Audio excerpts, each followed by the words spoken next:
Good evening, and welcome to another episode of Mowing After Dark here on the College Football Mafia Network. I am, of course, your host, Mowing, joined by my co-host, the CFB Express, his own Rock and Rant. How are you doing tonight, Rock? I'm good. The weekend was great, not long enough, but we had fireworks on Fireworks Day the day before, and in college football, and I think we're going to get to talk about that tonight. How was your weekend? My weekend was good.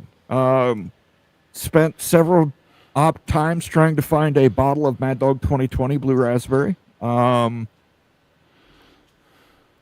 I don't know. I'm going to start calling before I go too far out there. I'm going to call some places before I start making these drives. But yeah. Well, it'll be a game time decision for me just based off of the time zone. But I do know, I think I know a place to obtain it should that be able to come to place. All right. Well, you heard it here first. Rock and Rant may be there. He may not be there. We do have for drinking. We have myself. We have Wild Ute. We have Daniel Gygax. We have Becky Go Huskies. I need to message Numbskull News. I keep forgetting to do that. Yeah, so it should be a good time this Friday. So check it out. Keep an eye on me on Twitter at Mowing After Dark. And I will post when I have obtained the holy grail of Mad Dog 2020, which is apparently the Blue Raspberry. So we're going to talk tonight a little bit about the ACC settlement with Florida State and Clemson. It sparked a huge... Numbskull News says he will be there. Okay. 5 drinking Mad Dog 2020. 5. I got 5 on it. Thank you for letting me know, Numbskull News. It was my intention to message you this weekend, but shit just got away from me. As you know, it's StreamYard, so I'm wearing the shit show supervisor hat tonight. Exclusively for StreamYard. Thank you. StreamYard has done a very good job of hiding their phone number and demanding that people contact them online to get help and assistance. I've tracked down that phone number. So it took me going through some leaps and bounds, but I found it. And hopefully that person, maybe it's a CEO of StreamYard, I don't know. But they are getting a call tomorrow morning, 9 a.m. Eastern time. So should be interesting.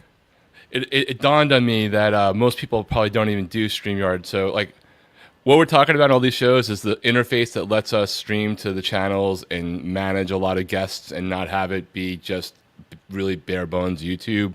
All the things that we're able to do is because of a thing like StreamYard. So it impacts the ability to do these casts for those who have not delved into live streaming on your own. For those who missed it on Thursday, where it kicked me off inexplicably 5 times and left a giant Daniel Gygax talking to you. That's what we're talking about. And it's like conference realignment for streaming. Right. It's basically a function that lets us have all these nice features, and then they have issues that you can't use the features, which is why I've got a giant green screen behind me instead of my virtual background, because I still don't trust it.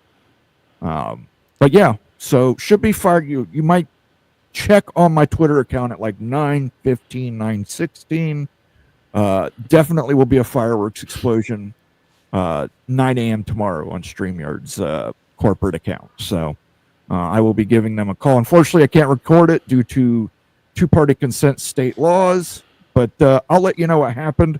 That'll be like the 3rd or 4th fireworks this weekend from me, because I made the mistake of going to the grocery store on Friday, and the drive home was interesting. It was about a 20-minute free association of everything that was wrong with the Kroger store. And then we watched fireworks at home. But did not capture that on camera for you guys. I know you guys like a good Mowing rant. That was a very good Mowing rant. Maybe I'll have to capture that again. I've been thinking about maybe doing a members-only stream for Mowing rants, and I'm just going to make a list over like a 2-week period of the things that piss me off, and I'm going to rant on them. So look forward to that if you're a member of the channel. Kind of got off topic there, but just let you guys know, we're going to be talking about the ACC settlement tonight.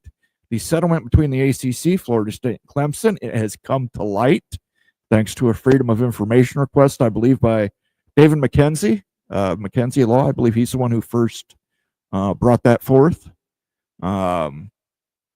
Interesting stuff, and I want to get your opinion on it, Rock and Rant. You're, at least for the time being, an ACC guy. Miami seemed to get everything and more in that settlement, and it sparked a lot of debate on Twitter. I think there was like a reply chain on my Twitter at like 5 o'clock. And I got like 36 notifications from people arguing the announcement for this show. So what do you think about that? I heard part of what you just said, Mo, and just check your audio. It could be me, but I don't think so. Let the chat can let us know. But in terms of the settlement and what I heard from it, so I thought it was both wildly interesting as well as, I think at the end of the day, unimportant in the sense of the key things we already knew about, right? Which was the grant of rights isn't what everybody thought it was. All the teams knew what they were going to have as their exit fee going forward. The things like the 6 teams can leave in a single sport way and go to a super league or some other thing while staying in the ACC and only having to pay $75 million, I think is a break glass in case of emergency kind of situation that I don't believe is likely to come to pass. The veto thing, I think for Clemson and Florida State, as a Miami fan, I really don't care because I think most of the things that they would veto, most of the things are probably things that a lot of schools like Miami would be happy that they were vetoing anyway. And I think it's, again, another, in case of emergency, don't break glass because you know you're going to lose. It's not even like Congress can overrule it, right? They have a full veto that just ends there on a couple of key issues, which we can definitely get into. So, look, shout out to all the people who thought the grant of rights was ironclad. That this was crazy, that they were going to spend too much money on lawsuits. They're already going to make, let's say Florida State spent $5 million on legal fees in the last year. They're probably making that up in uneven revenue sharing this next year alone, let alone what happens down the road. So props to them. They did the work. It's benefiting a number of a number of schools. It's potentially benefiting a lot of schools should they invest in their programs and suddenly they come up. I do think that the veto thing is more interesting than necessarily practical, but I do have this one theory, and I'm curious when you get your audio thing, and I'm talking a lot to give you the chance to do that, of if we buy, and I'm not saying I buy it or not because I have no inside information, I just hear about it, but if we're buying the theory that a school like Florida State has some relationship issues to take care of with whatever conference, is it possible that they won a couple of battles but maybe lost a war? Because if you're Northwestern, are you excited about a school that has veto power in their own conference right now to be like a family member down the road? I don't really know. It's just a random question. I'm not necessarily subscribing. I'm just doing it for the sake of conversation, that if 2 members of 17 have disproportionate power, is that going to be scary to anybody else that's in the bottom half of another conference that they were to go to? But ironclad, everybody who said the word ironclad should have to drink 1 time for every time you use the word ironclad in the contract. And look, they did a fight, and it turned out well for them. Okay, how's my audio? You're good. Okay. I'm using a StreamYard feature, so I've always got to check now. On every facet of this. Can you guys still see me? Am I still see on? you. Okay. You're still ready to go to Oz. Fantastic. Thank you. Yeah, I just want to say congratulations to Florida State and Clemson. It seems, from what I've read, they got everything they want. I've heard people try and explain to me why this is a good thing for Wake Forest. I still don't understand that. It's basically like getting, a stay of execution for a week or 2. Chair's still waiting for you. Even this option of going to a super league, it doesn't make sense. It It just doesn't make sense. I mean, Florida State and Clemson got everything they wanted. I don't know how you can paint this if you're one of the lower. Let's say if you're Wake Forest or Boston College, I don't know how you can paint that as a win. The only thing I could think of, Moen, really is if throughout this last year, so we have more clarity on the settlement, though there are still a lot of redactions, right? So we didn't see a lot, but we saw a lot of interesting things for sure. Either confirming things we knew, things that could be super interesting in a break glass in case of emergency zone, 6 teams or more leaving for a super league, maps back to other conversations. It definitely maps back to certain things I know that Florida State fans were hearing variations of and were saying about that a lot of people might have doubted on that. But it makes sense if what we don't know is what did or did not happen with the ACC and the ESPN deal. Separate from the only thing we know about that deal is that ESPN took the option. What we don't know at all whether when they did that, did they give an assurance in these negotiations, make up with these guys, and we promise you that we will keep that money going through 2036, even if you lose your top 4 brands.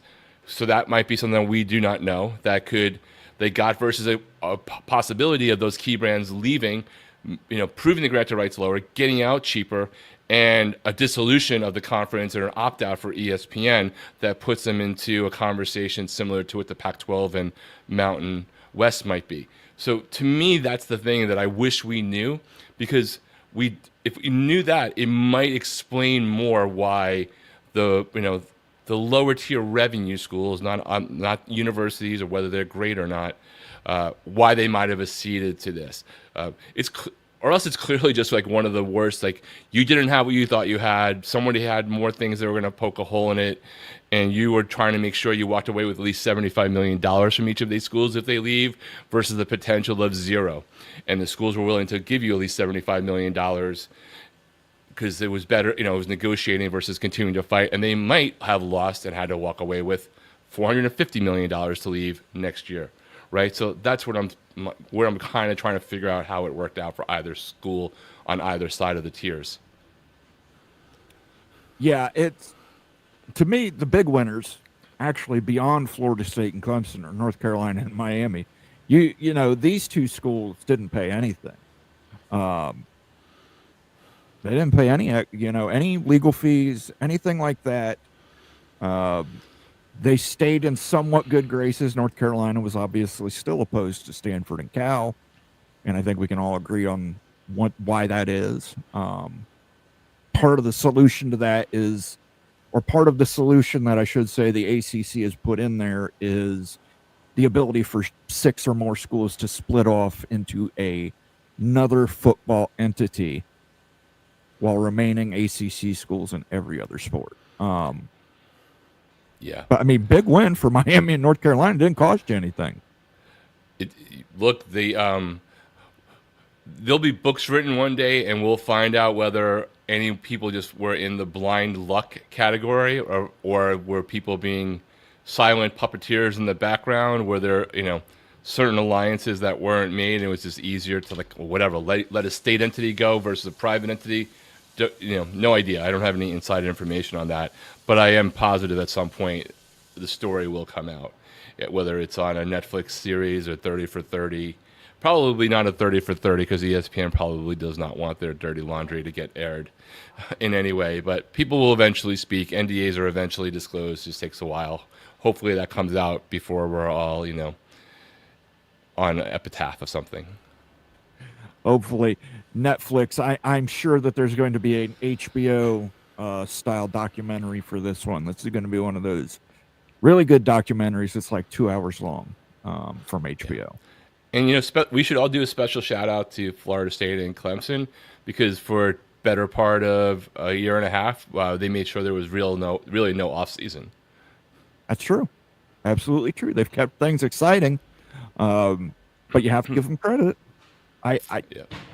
They're clearly the winners in this lawsuit, and I forget what I read online about how much in legal fees that they had accrued, but trust me, it was just a drop in the bucket compared to what they won. The highest I read or heard, and again, not saying it's true because I don't know if it's true, was $5 million. But let's say it was $3 to $5 million.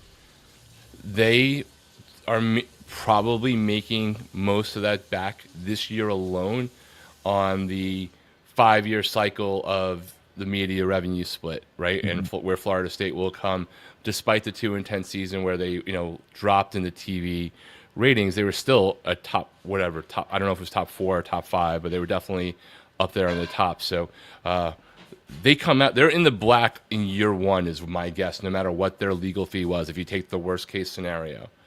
So to me, the questionable thing isn't so much their investment, because apparently they're going to return on that investment now and going forward. It's really just like, are there optics damages that matter in the long run, not just in, a conversation of bad partner prospects for another conference, and how much does that really last, if it even means anything, if it's even relevant? Absolutely. We're going to say hello to some people and get started. We're really going to start kicking it off, get your comments and questions and all that good stuff in there. I want to let people know on the Twitter feed, X, we are now 15 minutes in, so we're going to shut off that Twitter feed. If you want to watch the show, you will have to come over here to YouTube and check us out. It's at the CFB Mafia on YouTube, or just type in the CFB Mafia and it should pop up for you. But let me go ahead and turn that off. Thank you for everybody who did join us on Twitter for the first 15 minutes. And remove. Okay. Let's get us started with the evil badger, Ryan Willie. Hi, College Football Mafia. You will learn not to mess with a badger, especially an evil badger. We know what you is saying tonight, Ryan. We know what he's been saying for the last week and a half, probably. 3 badgers. Badgers? Badgers? We don't need no stinking badgers. Thank you for the super chat, Ryan Willie. What did I miss? What did I miss? I saw you taking shots at Texas Tech. I missed the Wisconsin connection. No, Ryan Willie is who originally paid for you to drink this Mad Dog 2020. Oh, got it. Okay. So, and I told you when he's drinking it, I'm going to play the badger sound effect he loves so much. So Understood. It'll be conditioned to where he has a gag reflex every time I play it from now on. Yeah, I just didn't seeing you coming back from vacation and just like throwing jabs left and right across the internet. So I wasn't sure if there was another, squirrely thing going on. No. Hugh's just, I don't know. Maybe he's just all amped up. He's excited to try the MD 2020. He's never had such a sophisticated taste across his palate. So thank you for the super chat, Ryan. It's much appreciated. If anybody would like to help financially support the channel, you can always click that little cash icon at the bottom of the chat window. Leave us a super chat, leave us a super sticker, become a member, gift a membership. All those things help. And by God, you know what? I don't have YouTube open, so I can't do that. But here in a second, I am going to gift some memberships because it's the start of the month. And I just think it's a good idea for us to do that. So let me pull up the channel here because StreamYard doesn't give us that function yet. And I'll have to do this from StreamYard. And let's do this. Membership gifting. Let's send 5 right now. We got 5 on it. There we go. And then I closed it down before I could see who got the membership. So, that's on me. I usually have a YouTube window with the chat open, but you got 5 memberships. Morris Simmons letting us know they got a 5-star today. Lots of 5 stars going. Felix Ojo, we'll talk a little bit about that tonight too. Don't think we'll let you forget about that. You're right. You had a lot to say on it. Nate had a lot to say on it. So the numbers are changing, right? Yeah. The pro tip for everybody: never believe what gets leaked about money for any recruit or transfer portal, because it behooves a certain party to either talk about it from a, hey, I'm a really great agent perspective, you should come with me because look what I did for my boy, right? Or it becomes a sour grapes way, well, look how crazy that school was. We couldn't compete with that.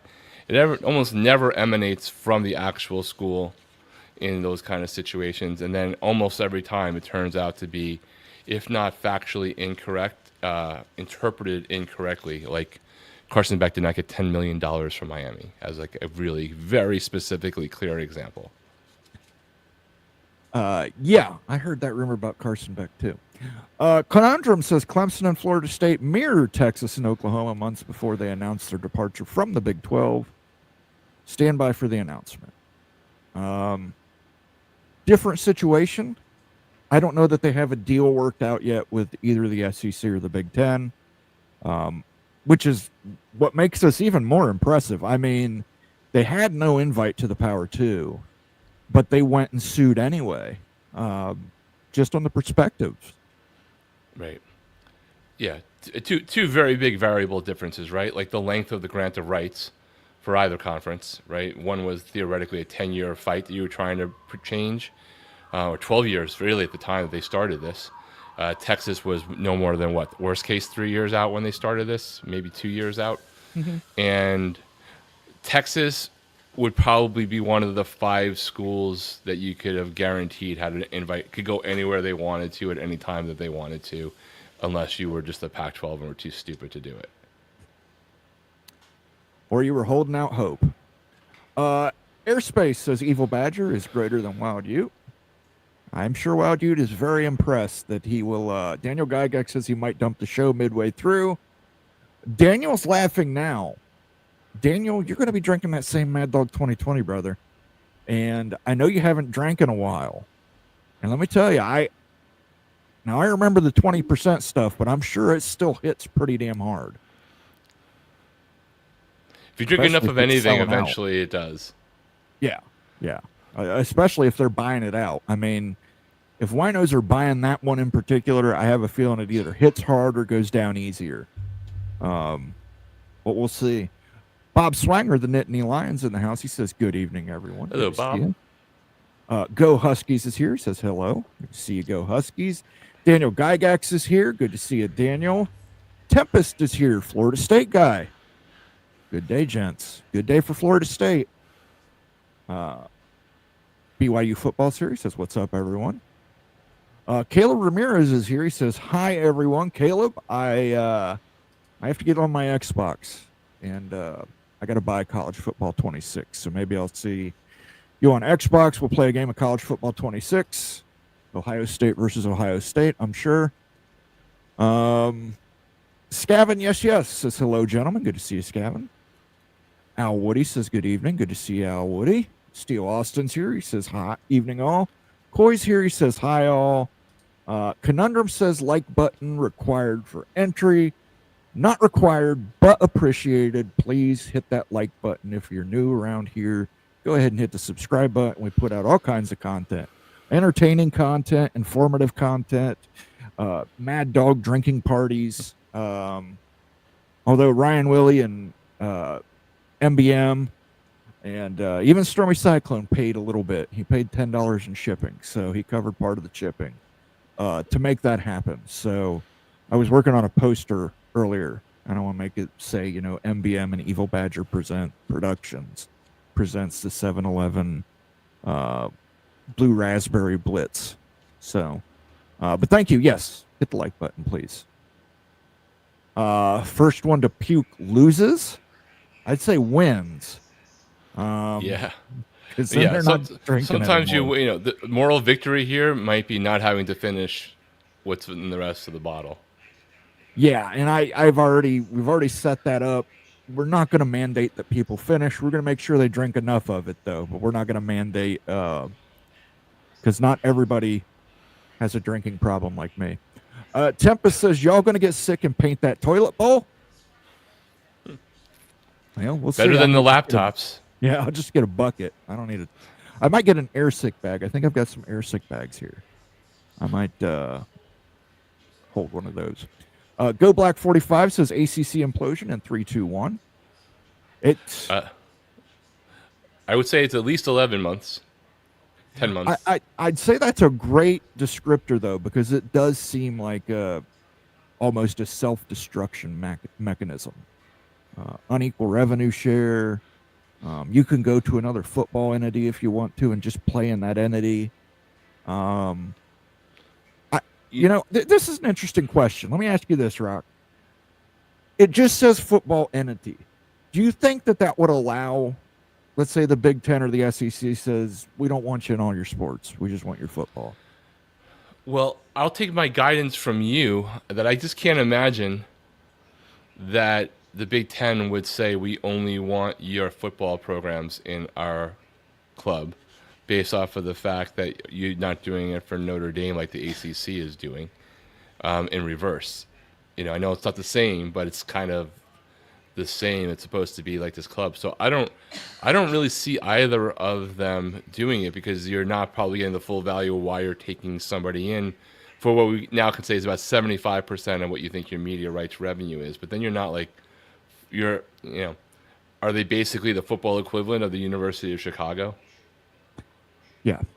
I don't see the Big Ten doing that. I don't know if the SEC would. I would have to believe they wouldn't, but it's just interesting if that is a possibility because it doesn't outright say they can't. It just says they can put their football programs in another entity. It also doesn't, this is sort of like the super break glass in case of emergency version, which is, the whole concept that Dan Radakovich threw out about the bigger brands playing each other more in the ACC. You could do this thing of like, hey, don't even split into two divisions of the brands and the brand knots or whatever way you want to split it. They could just go like, let's take 8 teams and form our own ACC heavy-ish conference of the bigger brands and make sure we just form our own division that we just play each other and have more out-of-conference games to bring our strength of schedule and we're not dragged down and we cut a deal. But it seems more likely. I personally don't see that as being the thing that's going to happen. I think it's the break glass. Things have gone really wrong, and we're just trying to raise our floor and lower the gap in our ceiling approach and still have a home for our sports that is somewhat regional. You would have to get to at least 10 teams, I think. I think you have to be 10 to have enough conference games. That presumes that you have to, but they don't necessarily have to come from the ACC. You could do a zone where it's 7 ACC teams that do it and whatever, Tulane and Memphis. Are you really putting Tulane and Memphis over any existing ACC school, though? I think you might put them over Wake Forest. I think it is like a dozen at that point, right? Like it's about competitiveness. And that's saying this right now. For all we know, coach coming over from the Pac-12, taking over the Wake Forest program. In a year, we might not think of Wake Forest, maybe not as the biggest ratings draw, but we might not think of them in their current state because it wasn't that long ago that Wake Forest was going to New Year's 6 games. Yeah, and we've got to give Bill O'Brien really a chance at Boston College. I think he did pretty well his first year there. Fran Brown at Syracuse, they just nabbed, I think, their highest-rated recruit in quite a while, depending on which service you use. He was either a 4-star or a 5-star wide receiver. Most of them are 5-star. Most of them had Calvin Russell as a 5-star. Okay, so yeah, different recruiting services have them as 4-star, 5.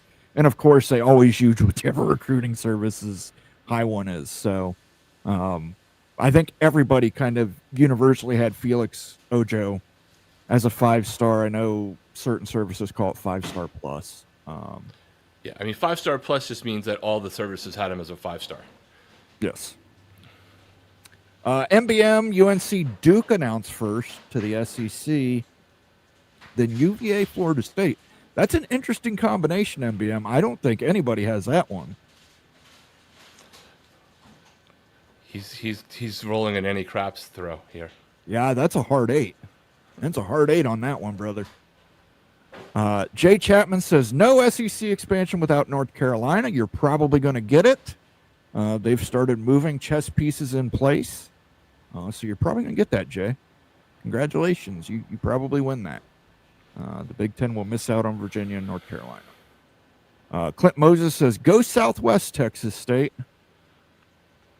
Hey, let's take a pause there. And, I know we have a bunch of people on the shows who are, could potentially be directly, if not indirectly, impacted by everything that's going on in Texas. So hopefully everyone's doing okay and our thoughts are out with all of you.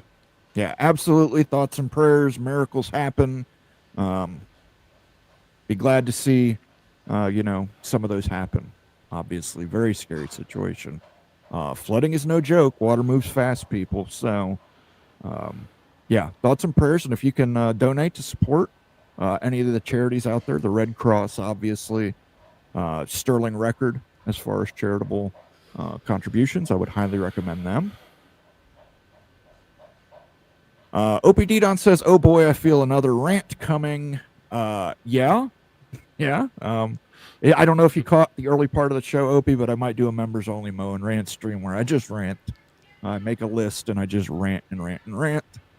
I had a 20-minute rant on Friday that was, I guess, an all-time classic. Tempest says Moen's going to end up breaking his computer and be like you and need a new one. You're going to go all Kevin Costner and training and draft day. Nope. Moen is not breaking a computer. Moen only breaks phones. And that's only the old style phones when I could smash them on my desk. Now that I have to pay for the cell phone, I don't beat it up like I do a $20 regular phone. Stormy Cyclone laughs. Cranky Tiger says hello to Mullen and Randy Savage. Roar!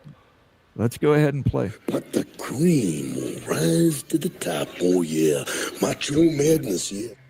Macho madness, oh yeah. From Columbus, Ohio, Randy Poffo. Ute has been turning into a bad guy on the show after 7-Eleven. His transformation will be complete. Just depends on who you are on whether or not he's a bad guy or not. Texas Tech fans probably think he's a bad guy. He was nonplussed about the Felix Ojo situation. But we'll get to that. We're going to talk a little bit about Felix Ojo, recruiting, NIL. Plus, we're on the verge of everybody's going back into bad guy zone, right? Because the minute we start having to pick games and make predictions, you're pissing off at least one team's fan base, right? Yeah, and I don't know if we talked about it last week, but I brought it up on Thursday. That clandestine phone call, did we talk about that last week? I don't believe we didn't get into detail on it that I recall. I asked Nate and I asked you, or I didn't ask Nate because Nate wasn't there. I asked Daniel and I asked you, as Big 12 guys, what their thoughts were with a clandestine phone call, where only some schools were involved in it, the commissioners were not involved in it, how that would make them feel as a fan if they were in a school that was not involved in it and they were unaware of it, how that would make them feel to the Big 12 teams that were on that call. As an ACC guy, I'm going to ask you the same question real quick. How would you feel knowing your team was either not or was on the call? Well, I'll do specifically Miami because it might be an exception to the rule when I put myself in somebody else's shoes. For Miami, I'm not plussed by it if Miami was not on the call because I'll think of one of two things. Either one, they think they have an idea what's happening already and they're not worried about what the contingency would be. The second part is, in particular, I'm not necessarily worried about being in the right place as an institution if I'm a Miami fan, knowing that the president of my university was the former CEO of Deloitte. Right? So I'm not worried that if he's not on that call that the access to private equity, like that he's unaware of what's going on. I know it's accounting, but they hang out together in the same, locker rooms. I'm not worried about that. If I was another team that found out that they weren't on the call, I'd really be questioning what is my institution doing? Because even if my institution didn't need it, let's say I'm Duke and I have all these, other people can come and give us money a different way from the alumni network. You still kind of want to be in the room where it happens, even if you don't want to be part of what happens later. You want to know everything that's going on. So broadly, I think you might want to have, if you don't know what your future holds, you'd want to be in the room listening, even if at the end you decide you don't want to be part of whatever's being discussed. I think it's a power struggle thing there. Yeah, it just, to me, not knowing is kind of, I don't know. Like if you're... Let's say you're Arizona and you find out Arizona State's on the call. Let's say you're TCU and you find Baylor was on the call, but you weren't.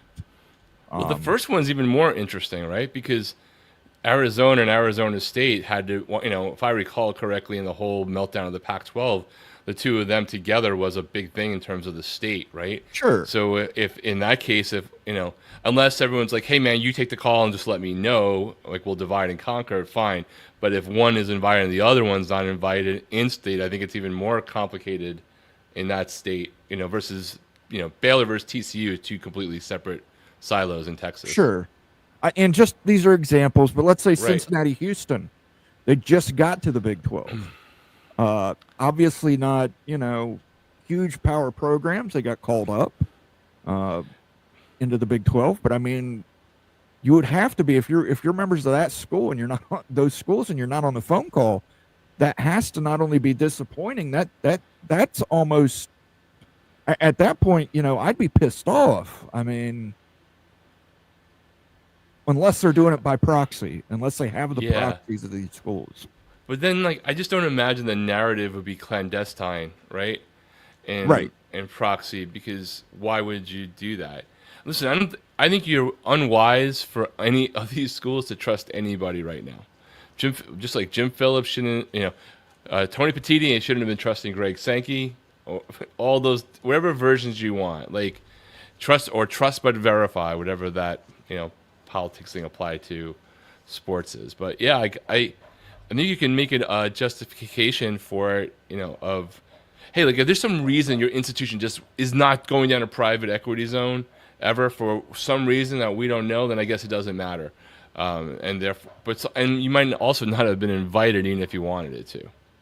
So at least it tells you where you stand, right? Like Wake Forest knows where they stand in the ACC now too. Right. Yeah. They know exactly where they stand. It's not very stable. But I just want, if the reporter knows about it and the reporter knows it's clandestine, I have to believe that reporter knows who was on that call and who is not on that call. And I have to believe that information is going to come out at some point. Oh, for sure. And there's going to be, Big 12 teams, ACC to a lesser extent, now that we know the means of the settlement and everything. But it's going to be like a college football thing of like Mean Girls phone calls. Right. I mean, it's, I don't know. I'm just interested to see if that happens, when that happens, what happens. Hello, everyone. Go Knowles 2027, says Morris Simmons. Go Black 45 says that Duke lawyer on X needs a hug right now. His little world is shattered with the settlement details. He's a lawyer. He's making six figures. I'm sure he'll be fine. Yeah, the Duke lawyer has argued cases in front of the Supreme Court. I think he's okay. But I think he'll be okay. Unlike others, he took his L. Right? Some people are never wrong. He was shocked. He said the settlement was super confusing. So whether you like what he has to say or not has to say, he didn't hide when everything came. I get why people want to dunk on him, but there's a lot of people who would change their answers or hide in those moments. So I'm not going to dunk on David. But yeah, obviously he had a very strong feeling the other way. I'm sure when he argues his next case at the Supreme Court, his clients won't be very upset with him because he got his guessing on this deal wrong. Yeah, and Nate's going to have Bob Thompson. He's trying to get together with Bob to have a show on this month here in July. I'd be very interested to get Bob's take on it. He probably won't be able to say anything because of non-disclosure agreements, but as one of the people that was involved in it, I'd really be interested on his take on some of this. Ironclad my butt. We got everything.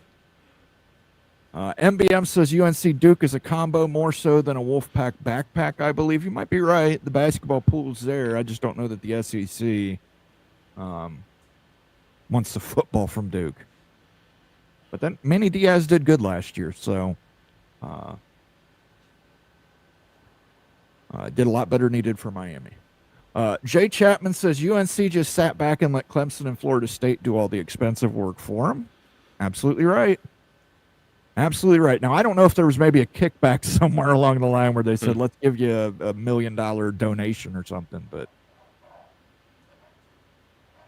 Grateful Trojan says that Super League isn't so super.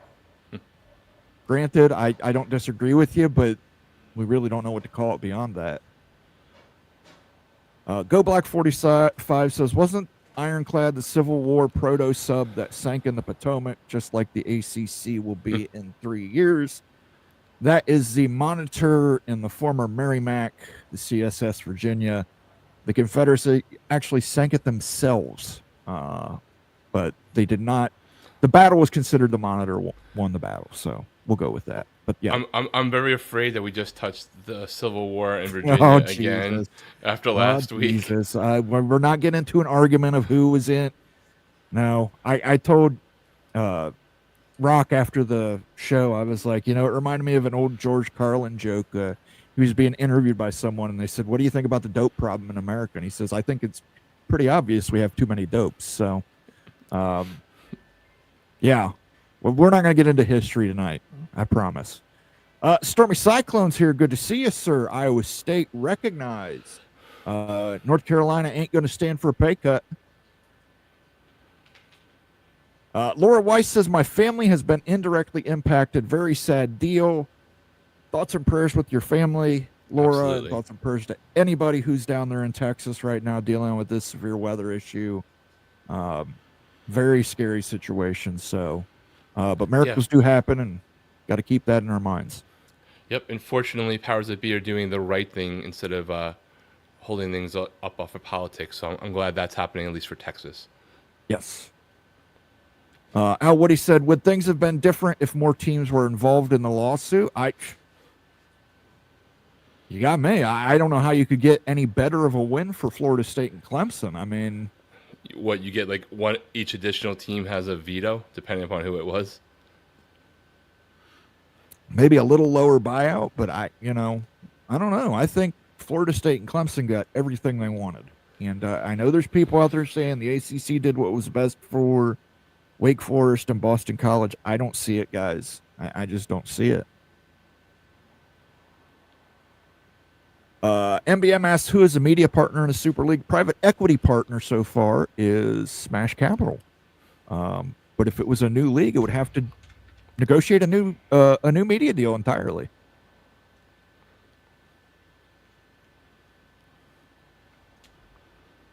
Yeah, I mean, they would probably get one, but... Morris Simmons says Florida State, Clemson, Miami, North Carolina State, Virginia. Let's get 4 top Big 12 schools. I think you're forgetting somebody there, buddy.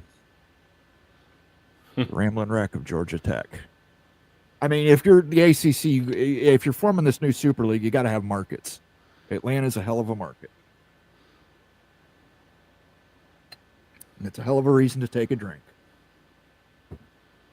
Almighty Finn is in the house. What up, Penn State? I'm off work. By the way, I think Bob's heard it. Got a new Penn State sounder. Working on sounders for other colleges as well to get those on the soundboard for people who leave super chats. So something I'm working on, actively working on. PE is coming on in, says Morris Simmons. Absolutely. King Spleen, the ACC took the Big 12 grant of rights and used it as a pony, but their fatal flaw was changing it to accommodate ESPN's media deal, which undermined the grant of rights premise. The courts were going to nail the ACC. Daniel Gorby says it was $3 million for Florida State, $2 million for Clemson, so $5 million. Well worth it. Well worth it. Both make it back in year one. HBO will do a special or movie if the lawsuit has elements of D and virtue signaling and messaging. Listen, HBO is going to do a good movie regardless. The Late Shift. Honestly, keep that crap out of here. Yeah. The Late Shift, fantastic movie. HBO makes fantastic original movies. Colorado, Utah, Oak State, and Texas Tech possible. Oak State, I give Texas Tech, boy, no.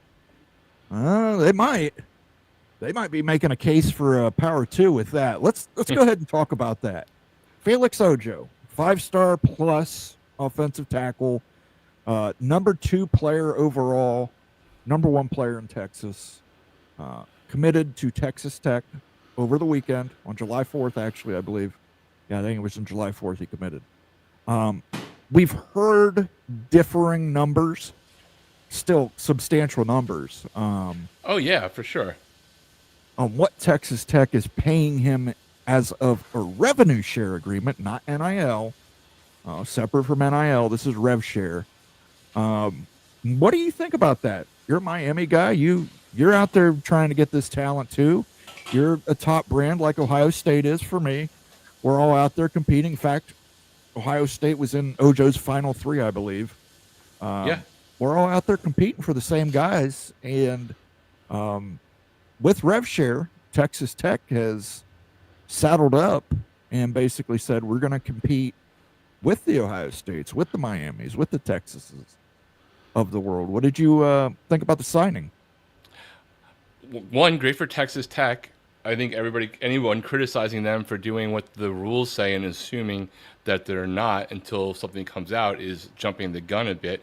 Now, the terms of the deal that have come out seem to be very in question. The last update I saw was about a couple hours ago. I bookmarked it from attorney Midwinter. I think is reposting some reporting from somewhere else. But basically, the 3-year deal is for $775,000 a year, with a verbal agreement to increase the total value of the rev share cap. If the rev share cap increases, right? So we don't know what it's going to be next year. We know it's 20.5 now. Increases significantly, define significantly when it's lawyers and contracts. You got to define what anything is, or there's little regulation of third-party NIL deals. So, look, if you think they spend too much, you should be happy because that means that they're not managing their roster well and spending their money. We already know they spent $1 million for a softball player, right? So they already have 20.5 down to 19.5 minus whatever else. I think we heard they signed some more players right after the softball World Series to their team. So if you think they overpaid, that should be good because it means they're not going to be able to pay more throughout the rest of their program. Ultimately, if you decide you want to spend $20.5 million on one player, you guess you could. But I just think it's a better sign because I'm going to assume that most of their deal is going to be able to be above board and or get passed by the clearinghouse, right? I also personally assume that until proven otherwise, that there will be under the table old school deals going on. I just don't know that that's happening on week 1 of this. Right? It's hard for me to imagine that that's happening on week 1, but I'm also don't put anything past anyone, ultimately. I think it's great to see the talent get dispersed. As a minimum, like that's the win. Like, is this an indication that nobody's going to be able to stack up 5 five-star linemen on one offense in your one offensive line room because you can't afford to do that on a position that's probably not going to get as much name, image, and likeness generally. Sure. And I think it's interesting. I don't think it's going to – listen, I still think Ohio State. I still think Miami. I think Michigan. I think the blue bloods of the world are still going to out-recruit everybody for various different reasons. I mean, for like wide receivers. Everybody complains wide receivers go to Ohio State. But you look at where the wide receivers have been drafted coming out of Ohio State. You look at their success – right in the NFL. C.J. Stroud, perfect example. Quarterback from Ohio State goes out there and everybody worried about Deshaun Watson leaving Houston. C.J. Stroud steps in there and does fantastic for him. He's looked awesome for him. So some of these people actually do. Yeah, the money's there, but the money's always going to be there. So there are people that will prefer to compete for titles and go to a Texas or, stay home and go to Miami with the huge pool of talent in South Florida. So, I mean, for the Big 12, you honestly, I know it sucks in some ways if you're worried about being out recruited, but, on my show that I do with Flo on our other channel, we just did the blue chip ratio for this year the other night on our show. And there's no Big 12 schools in the above 50% on the blue chip ratio. Old version of just the 4-year recruiting cycle, all players over 4 or 5 stars. I mean, 50% of your players over 4 or 5 stars in their 4-year cycle, or even the adjusted one, which accounts for the portal. So I think it's great for the Big 12 if Texas Tech and or anybody else starts recruiting and transfer portaling at that level to give yourselves a fairer shot at getting over that threshold, which at least since 2011 has been an indicator of winning a national title. We'll have to see how that gets adjusted for just making the playoffs, right? But I think it's great for Texas Tech or any school in the Big 12 or another school in the ACC to start recruiting at that level, right? The ACC's only got 3 schools that are really recruiting at any level like that. Generally, there's always an exception. We'll see what happens with North Carolina. Big 10, I think, has like 5 or 6 at that level, with Ohio State clearly far, far and away everybody. And the SEC, more than half of the conference is over the 50% blue chip ratio. Yeah. Ed Cook says, good to see you, Ed. I don't think I've seen you around here before. If you're new, make sure you like, comment, subscribe.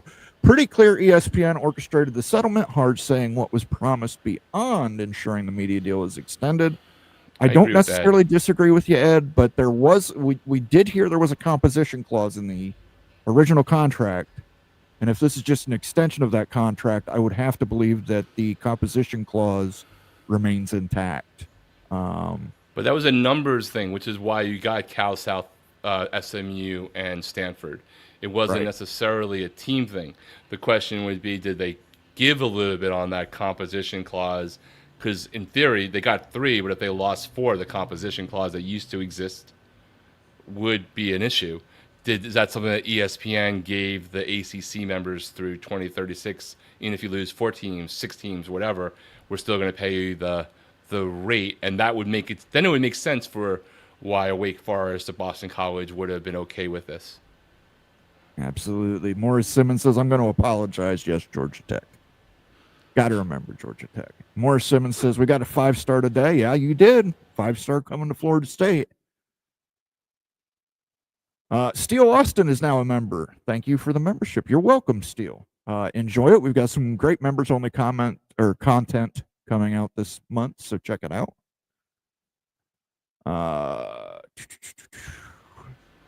Someone said Sac State got a 4 or 5-star receiver. Aren't they FCS? They got a 4-star, I believe. They did get a 4-star wide receiver. And I think they're probably going to go the legal route of trying to battle to get out of FCS and be made FBS.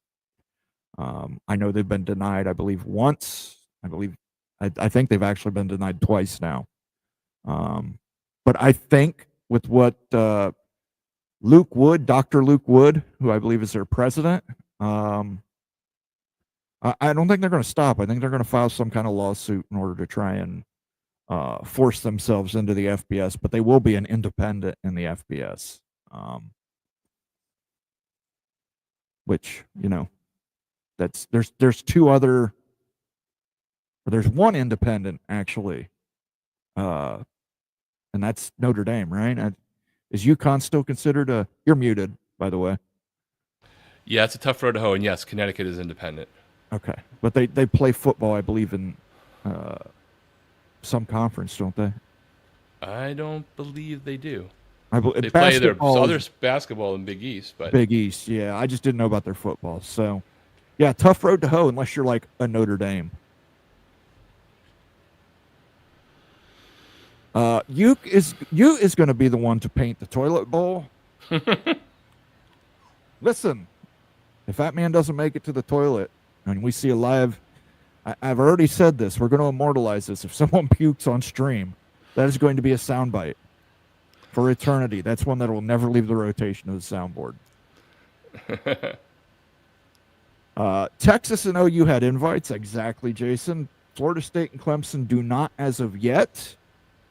Texas and Oklahoma had already been invited and accepted when they made that decision to leave the Big 12. Again, SEC fans will come in here and criticize me for it, but let's remember that Greg Sankey negotiated that deal while in a room with Bob Bowlesby, making the new college football playoff and knowing full well that by adding Oklahoma and Texas, with the rules they had at the time, they were going to have many more spots in the college football playoff than any other conference. That is why the ACC, the Big 10, and the Pac-12 at the time blocked them. At my sister's birthday party, Movie Time Blues. Tell your sister happy birthday from us, Movie Time. Yes, and I hope you did not give her Mad Dog 2020 for a gift. That would be a terrible birthday gift. James Davis says ACC fought in court to destroy itself. I don't think it fought to destroy itself, but I don't see how the settlement is a win for anybody beyond the top brands in the ACC. I just don't. Look, the ACC destroyed itself about a decade ago when they signed the deal with ESPN. The rest of this is just the trying to revive the patient before it gets dies and gets buried. Yeah, the 20-year plan to stabilize the conference right before Oklahoma and Texas jumped to the SEC. It's like, here's a life preserver with a cinder block attached to it. Yep. Yeah. This will add stability. We don't have to worry about it until Texas and Oklahoma join the SEC, and the Big Ten adds 4 West Coast teams. Moen has a drinking solution. Sure. Better than calling it a problem. Well, that bottle that you guys are getting ready for, sometimes it can be used for antifreeze. Probably could. We talked about Everclear last week being used as a starter fluid. You probably could use MD 2020 as antifreeze. Morris Simmons says top 7 schools in the ACC have a plan B. Ironic, since you can't use that in some of those states. There you go. Morris Simmons says 2027, though. They're calling it. An ACC Morris, come on, man. You should know better by now. It might happen, but man, are you channeling Regal Noel? Come on, brother. I listen, dude. Be happy you got your settlement. I think you're going to get everything. You got everything you wanted in the settlement. Like, I hope that for Florida State, and it would be great because then we can move on to everything in sports. But I'm just old enough to remember other dates, and I'm just tentative for anybody to go out there on that limb. I will be happy for whoever moved first, because I think it's just a linchpin. Whoever moves first, then the dam doors, the flood doors will open, and everything will break loose. But we'll see. What do we know about Numbskull, though? Well, we know he is brave enough to drink MD 2020. Morris Simmons is saying it's still calling his shots. He's calling his shots.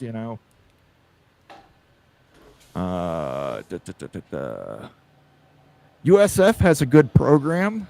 They do, but do you really want to bring USF along with Miami and Florida State into a Super League? I don't know. Conundrum says when the SEC gives Florida State and Clemson permission, they will announce. Okay. We're going to hold you to that, Conundrum. MBM says, I think Duke basketball with UNC is better for the SEC than a Clemson football program. I mean, it's not like they need another team in the tournament. Absolutely right. The SEC did fantastic in the tournament this year. At least getting teams to the tournament, I should say. Yeah, teams in. I'm not talking about what happened in the results. But football is the engine that drives realignment. It's the engine that drives college athletics. So that'll definitely probably put Clemson a little bit ahead of Duke in the... Look, if the ACC confirmed essentially that of the flexible revenue sharing model, 75% of it is based on football, that's a good indicator of what that is for everybody else. Like, you can make an argument for the SEC, maybe it's 85%. But if the ACC, known more for basketball, though last year or two has been pretty rough, is valuing 75% of the revenue share media dollars based off of the eyes on football, you kind of know what that floor is for the SEC and how important it is relatively. Right. And to be honest with you, MBM, I don't know that Duke would accept an SEC invite. Talking of snobbery, they don't get much more snobbery-ish than Duke. They might join the Ivy League before they would join the SEC.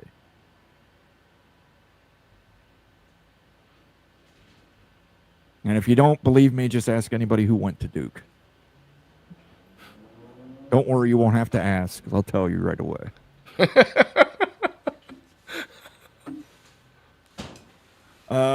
Grateful Trojan says coaching change coming in Norman. I don't disagree with you. I think he's got the hottest of hot seats in the preseason. He's definitely up there, but they invested in a lot of good talent on offense, right? And they have a new offensive coordinator there. But yeah, I think Mr. Venables is definitely feeling like he could be on a barbecue soon. Vox Pandaro says pray for miracles and be thankful when they happen. Absolutely. Stormy Cyclone giving you the Macho Man. Oh, yeah. Closer and closer to Farmageddon. Moen, there is a lot of noise coming from you in the background. I think that's on Rock's portion. Somebody's doing dishes back there. So, which is good because, I mean, Rock doesn't have to do the dishes. So, there you go. Vox Quindaro, Yellow Lens Shooting Sports Moen will be a bobblehead in the MAD gift shop next month. Maybe. I don't think I'm that famous. In fact, I'm pretty sure I'm not that famous. I've had nobody recognize me in public, so. Yep, we already hit that one. Maybe we find out this week. Big 12 Media Days this week. There you go. Good call, Stormy. That would certainly be interesting if the reporter has the names and dropped the names the week of Big 12 Media Days. That would be, I think, the biggest shit-stirring move in the history of shit-stirring moves for this year. To drop the names of who the Big 12 people were on the call on Big 12 Media Days. Wasn't that a Ross Dellinger initial report, or was it somebody else? I want to say it was, what's the guy from Yahoo Sports name? Is that Ross? Ross is the Yahoo Sports guy. I believe it was the Yahoo Sports. I mean, guy. there were other ones too. I'm just trying to think of who's the most connected because he's connected in a respectful kind of way. I don't know if he would want to drop the bomb like that in a manipulative way, but it certainly would be interesting. He already dropped the bomb when he said there was a clandestine phone call. I mean, listen. That's true. I mean, come on. You've already torched the house, man. Don't, you know. Jason Spangler says, I'm not convinced the clandestine phone call involved the Big 12 ACC schools. Most powerful programs. It could have been the complete opposite. I think you're wrong. I think you're right to an extent, but I mean, I think you're wrong. I think it was the most powerful programs. I don't listen. I think the Wake Forests of the world, the Boston Colleges of the world, the guys at the bottom of the ACC already made their bed. They know what they're lying in. Yeah, or it was some of the most valuable programs, but not necessarily all of them. Or you could be right. It could be those schools looking for a life preserver. I could be wrong, but I think it was probably a combination of the larger programs in both that were involved. But we'll see. It's Big 12 Media Days apparently this week. I'm interesting to find out.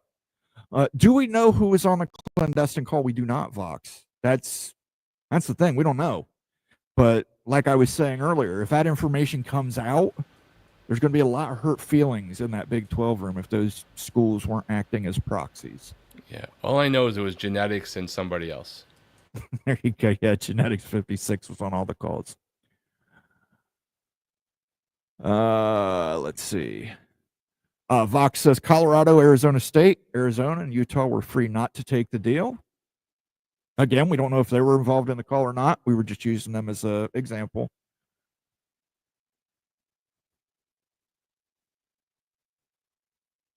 SEC has football locked up. UNC, Duke, Kentucky in the same conference as top basketball conference by a mile. Don't necessarily disagree with that, but again, I think Duke, I don't know if the SEC wants all of Duke's athletics or if the academic snobbery of Duke would allow them to join the SEC. Duke was a huge proponent of getting Stanford and Cal into the ACC. Morris Simmons says, will the top 4 schools in the Big 12 leave for greener pasture? Listen, we said this last week. Anybody gets a Power 2 invite, they're gone. Gone faster than they can shut their computer off and go. Right. And you really can't blame them either. I mean, look, you got to take care of yourself first. So listen, if let's say Kansas and Colorado got Big Ten offers, they're leaving. If Utah got a Big Ten offer, they're leaving. Arizona State and TCU got Big Ten offers, they're leaving. Same thing with the ACC. Yeah, you got to remember that even with the new and improved ACC deal, if you're Florida State or Clemson, I'll just keep using them because they're the ones who did the work. Should you be number one in TV ratings over the 5-year period and you win a national title for performance-based things, you're still, if this was the year 2029, you're still very likely 30 million behind, give or take 10, behind the Big Ten. Even with all of that, right? And that's just not sustainable if you want to keep that program, but it's also almost dereliction of financial responsibility to your program because what's the argument you're making? Especially if you have a Big Ten option where you can certainly say the academic prestige of the Big Ten conference is not a step down from the ACC. Yeah, listen, and we even talked about Georgia Tech and Miami last week. If Miami especially making more in the ranked revenue system, they would actually probably take a deal lesser than that financially to join the Big Ten. They would probably take a half share in the Big Ten where they would be making less money than they would through that ACC ranked tier revenue system.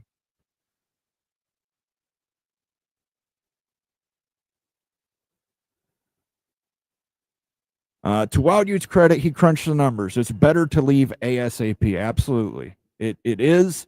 Now, he crunched the numbers before we had the revenue sharing details, but still, best to leave as quick as possible. If you're going to be a partial share member in the Big Ten, get that over as quickly as you can to get brought up to full member. Conundrum says the Four Corners, West Virginia, and Texas Tech. They'll be gone soon. So I think those are the 6 he is saying would be gone soon. I like West Virginia, but I just don't think West Virginia. I don't think West Virginia. I don't know where West Virginia would go. MBM says I saw that Utah and Texas were after him as well. Absolutely, 5-star plus. Absolutely, kid's a monster. Yeah. Like Rock said, if you're a 5-star plus, everybody has you a 5-star.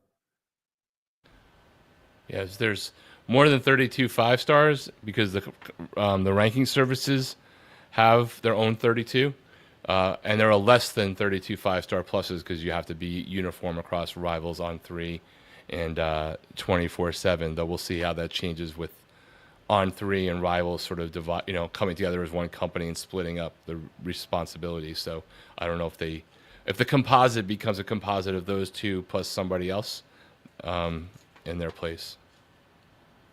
Conundrum says the Big 12's imploding and Yarmark can't stop it. They're not doing it publicly. I haven't heard anybody publicly complain in the Big 12 recently. Yeah. The only thing I will say is the ACC is the cleanest conference we know. Like, exactly what it takes you to do X or Y and what contingency A and B are. And we all kind of know it. We don't know what's redacted, but it's a much clearer path than what anybody else has that we are aware of. Not that there's a lot of people looking to make an exit from the Big Ten. And I don't even think the SEC has a grant of rights because they know nobody's looking to leave. Yeah. The Big Ten does, and I know it's a pretty small buyout. So they're not really that concerned about it. But I don't think the Big 12's imploding. Certainly not. But, I mean, again, that clandestine phone call, who was in that call, who wasn't in that call, I think that will piss some people off if we find out. Grateful Trojan asks, why are the terms of the deals only released for some schools, Bama and the like, never have figures released? Well, for Alabama, they're more powerful than the state legislature. So, well, and remember, it's not necessarily the schools doing it. It's more likely to be the agents using other schools as stalking horses or trying to set the market. Specifically, though, I believe North Carolina recently was looking at legislation that would not have that exempt from the open record stuff, the revenue share splits to the various players on their teams, or something along those lines. Yeah, I don't So- know, but listen, like a state like Alabama, there's not somebody in the if Alabama wants that legislation introduced, that legislation will be introduced and passed. Right. The same thing with Ohio. Those are just universities that just have extreme power because of where they are and the states that they're in. So, but yeah, I listen.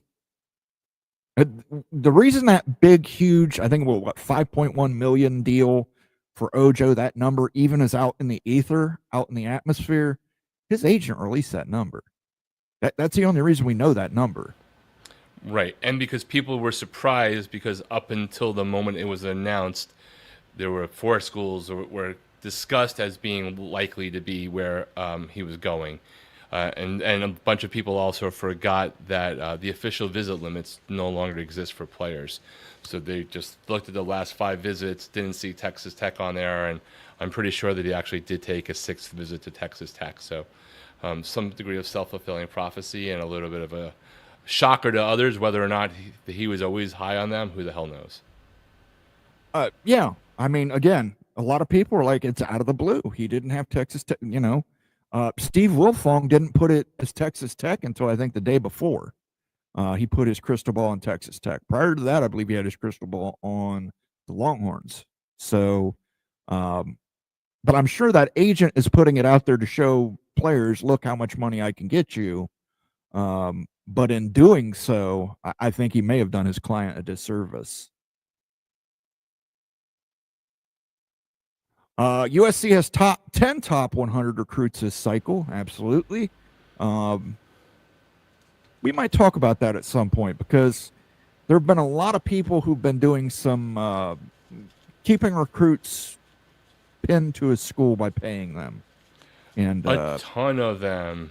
And it's not technically against the rules right now because they're not college players yet. They haven't even enrolled in the college. But yes, and that doesn't have to go through any kind of NIL clearinghouse or anything like that. That a booster can just make a direct payment to a kid, say, stay committed to USC, stay committed to Oregon. My biggest recruiting advice for anyone following that is when you go see that top 10 or top 30, change the filter. Do it by the average recruiting ranking. That matters more than just the numbers game. That's what plays back down to the blue chip ratio, but even beyond the national title, that's like the relative strength of your recruits, because you just get, if you get a lot of recruits and there are a bunch of 3-stars, if you're ahead of the game in June, you could be in the top 10, and you can not lose one of them, and you'll get dusted by the time the fall's over. Got a super chat here from our friend Steve Moser, Jayhawk fan. A good serious movie about clandestine operations is Argo. A good silly movie about clandestine operations is Trading Places. Absolutely, Trading Places, classic. Argo's timely too, and it's Argo's timely, yeah, very timely.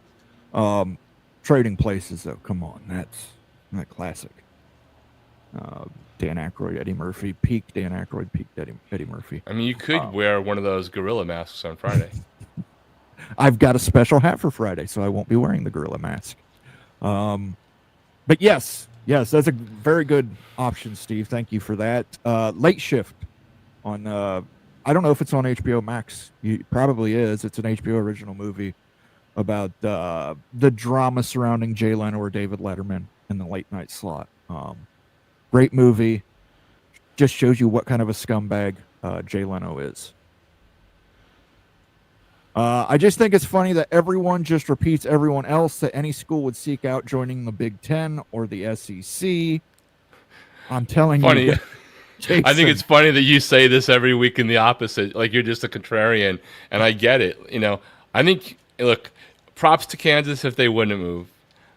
I just wonder whether or not that's really true, given if the opportunity came, but maybe. I don't know anything, just pure speculation on my part. I can tell you for sure a few schools that I definitely know of that I guarantee you would take the move to the Big Ten or SEC given the opportunity from the ACC, and not because I'm just guessing and following what everybody else says.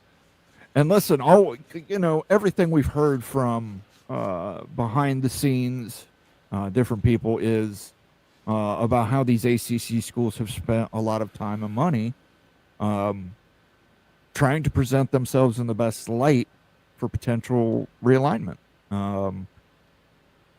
Duke, in particular, has apparently really pushed people in the Big Ten, trying to get into the Big Ten potentially. I don't know if anybody in the Big 12 is. You're probably right, Jason. Kansas probably isn't, but it's not because, listen, if Tony Petitti called Kansas tomorrow and said, I want to invite you to the Big Ten, Kansas would withdraw from the Big 12 before the end of the day. I'm just telling you, they're not going to turn down that kind of money. They're not going to turn down the research implications of joining. They're not going to turn down the academic implications of joining the Big Ten. I think the same is true of the SEC. I think if Kansas was invited by the SEC tomorrow, they would leave the Big 12. And you can't fault them for that. It's not just the media. For some of it's the media money, absolutely. But some of it is also for Kansas. They're an AAU school. They'd like to be associated with other AAU schools. They would join the Big Ten. I think Colorado would join the Big Ten. I know Utah. Utah would definitely join the Big Ten. Arizona State would join the Big Ten. I don't think there's a Big 12 team that would turn down a Big Ten invite. Yeah, and listen, I know, Jason, you mentioned in another comment in the chat that, because winning is more important than media dollars. And I don't disagree with you, but I think that there are some, depending upon what level whether it's delusional is a different story, right? But if you aspire to winning national titles and winning, it matters to get to that. Well, I'm sure Morris Simmons, some of the FSU guys in here and some of the Clemson guys here will tell you about the recruits that just purely wanted to be in the Big Ten and the SEC, and if those schools had been in either of them, who would have gone there, let alone if down the road the college football playoff basically deems two conferences second class to the Big Ten and SEC whenever they figure out the 2026 and the recruiting visit is, so by the way, and if you come to us, you get twice the chance of getting into the playoffs because we got more bids as a conference and with the same amount of teams. So depending upon your definition of what you're aspiring for, I think you can make an argument the other way for winning too, right? Absolutely. So I know, I get it, but nobody's turning down a Power 2 invitation at this point. I think Kansas would be a great fit in the Big Ten. Yeah, they'd be a great fit in the SEC too. I mean, the SEC is now a basketball conference because they haven't won the last two national championships in football. Brent and Sooners will finish third in the SEC this fall. Offense is finally getting lit. I don't see that, but I wouldn't, I don't wish any ill will towards the program. I don't think that's true, though. Go Black 45 says Greg said on his program he knows five names on that call, so Greg could be hated in two more conferences. Did he say names of the schools or names of people? I'd be very interested to find that out. Greg's a very nice gentleman. By the way, having people who don't like you watch you is just as valuable. That's true. To the channel. The views count the same, guys. The views count the same. It makes the conversation better, right?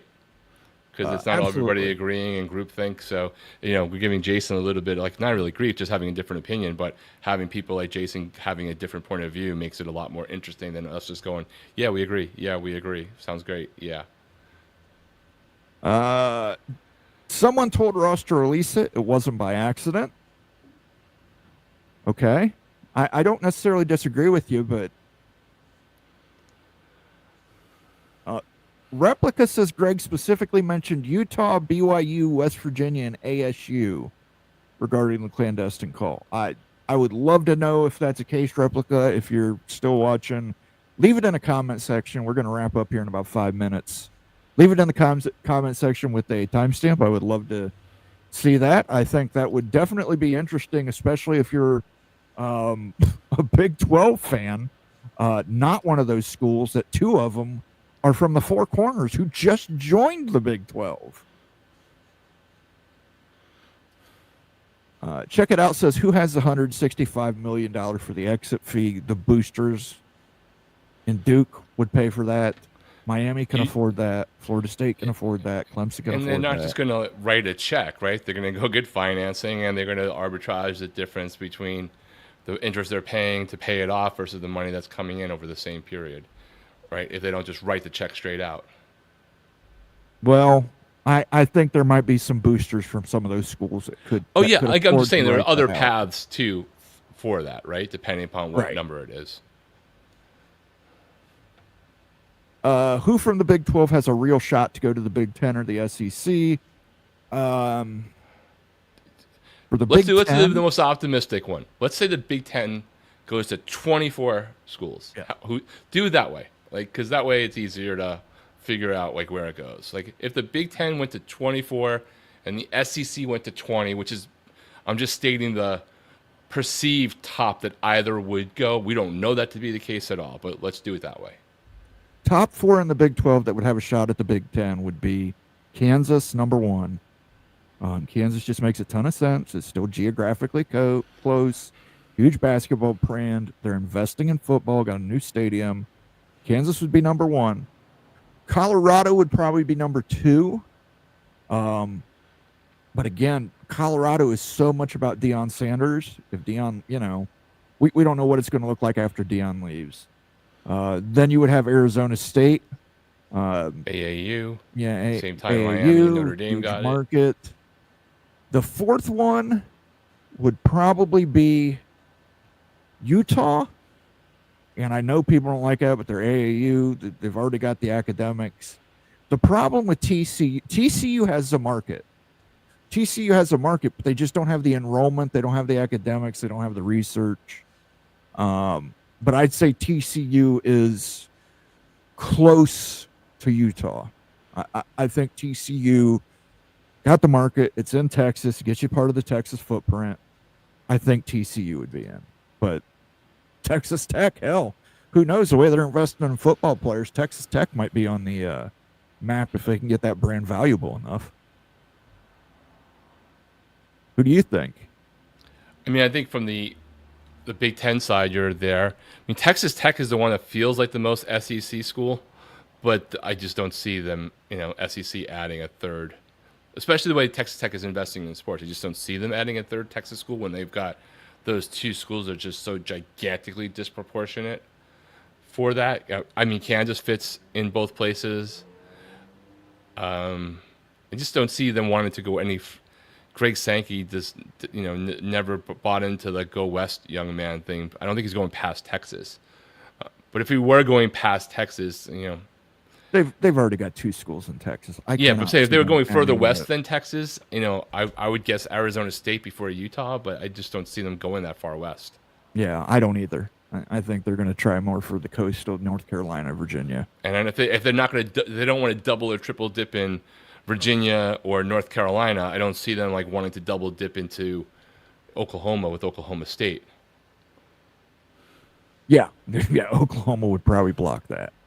KU checks every box of big ones, R1, plus elite reaching med school, plus regional hospital, plus an NCI comprehensive cancer center, AAU flagship, even contiguous to the old Big Ten. Absolutely. Kansas would be number 1.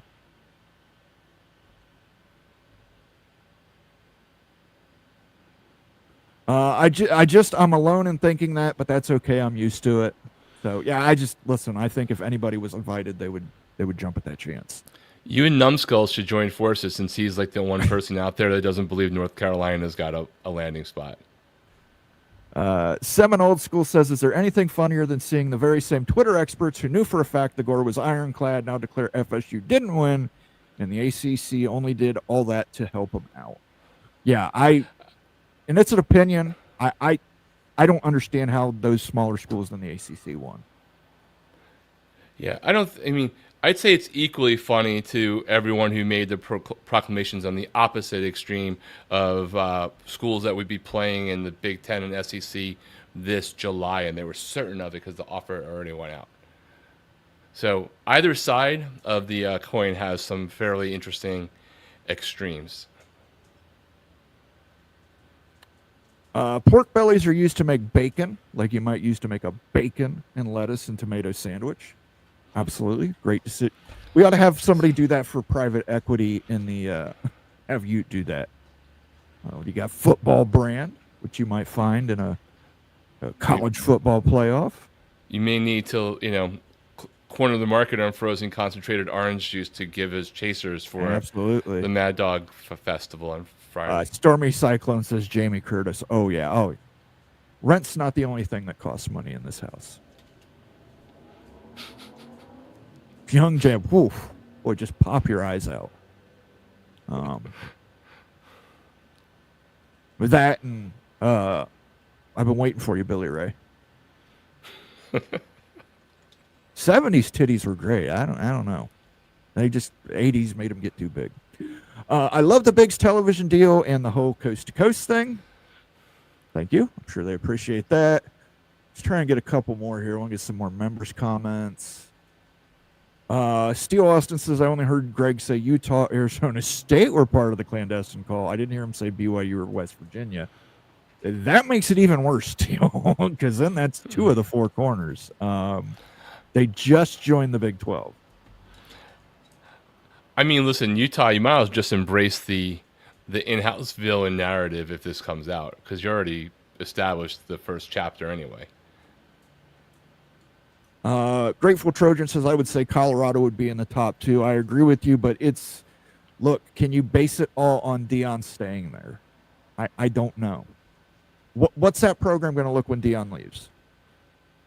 That's a question. Well, then it goes back to like Denver is a big city, right? Denver's a big market. In Colorado, it's like AAU, great research. It's AAU, it's a partner for those schools out west.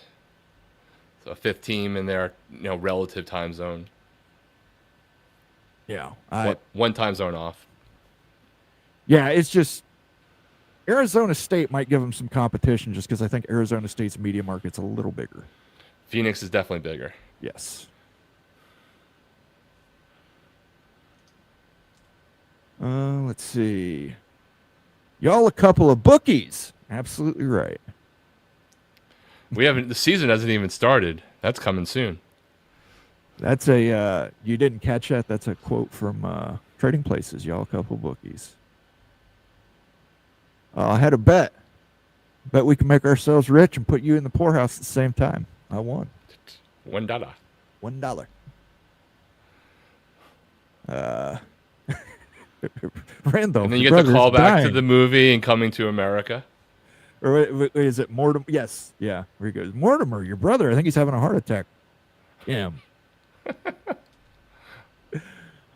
CU is like Gonzaga. Once the man leaves, what do you got?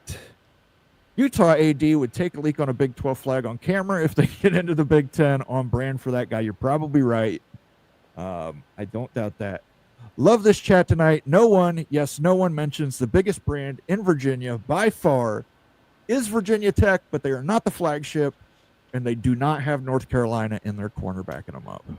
Correct. And honestly, I freaking love Virginia Tech, that everything about that stadium, that entrance, even though it's been a death of Miami multiple times. TV ratings last year sucked, dude. You guys got to start winning. Yeah, that's true. They were not good. Like, they were surprisingly not good. Because I just thought there would be a higher floor under Virginia Tech. And since we are talking about not the school and how awesome the history is, we're talking about we were at least partially talking about the media value. Last year, like, Virginia Tech should have a lower floor, even in a bad year, than they had last year. And I don't really understand it. Yeah, you know what? Let's do our last call here real quick, and I'll solve that problem for Virginia Tech. Go ahead and give us your last call, Rock. Yeah, my last call is actually, I'm going to do a promo. We have on my channel, what I do with Flow, CFB Express, on Tuesday night, we have a former Clemson tackle and ACC network football analyst, co-host of their Saturday game day program, The Huddle, Eric McLean, joining us to do an ACC preview show. Really appreciate someone who doesn't have to do that, doing that for us out of just random balls of texting him a few times. So if you want to hear his take on maybe some of the Clemson ACC settlement too, but probably more about football, come over and check us out on Tuesday. And either way, get your popcorn ready to watch whoever's on college football mafia on Friday. Rock may be joining us. That's to be determined. Rock is a TBD, but we know Daniel Gygax will be there. You'll be there. Becky Go Huskies will be there. Numbskull News is going to come in.